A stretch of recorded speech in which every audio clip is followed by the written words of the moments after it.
Aurten epaimaiak bi elkartei emango die saria. Alde batetik, Amuge, Euskadiko emakume ijitoen ahalduntzea sustatzeko elkarteari, eta bestetik, Inme elkarteari, emakume musulmanak Euskadin integratzeko helburua duen elkarteari. Zorionak, bioi. Biek dute ezaugarri kolektiboa.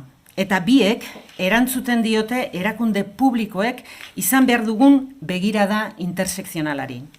Gogoratu nahi dut, berdintasun lege berrituak printzipio orokorren artean jasotzen du intersekzionalitatea berdintasunaren arloko esku hartze publiko guztiaren inspirazio ikuspegi gisa.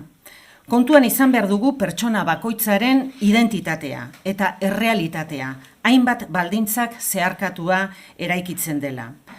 Baldintzatzen gaituzte generoak, baldintzatzen gaitu gure gaitasun fisikoak, arrazak, adinak, egoera edo maila sozioekonomikoak. Baldintzatzen gaituzte faktore guzti hauek ezin dira bereizita aztertu. Intersekzio ikuspegiak laguntzen digu. Besteak beste, emakume sujetu kategoria homogeneoa zalantzan jartzen eta bakoitzaren berezitasunak kontuan hartzen.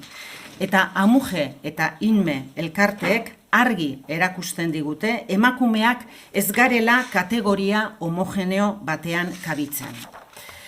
Kasu honetan, emakume ijitoek eta musulmanek jasaten dituzten diskriminazio mota ezberdinak ikusarazten laguntzen digute.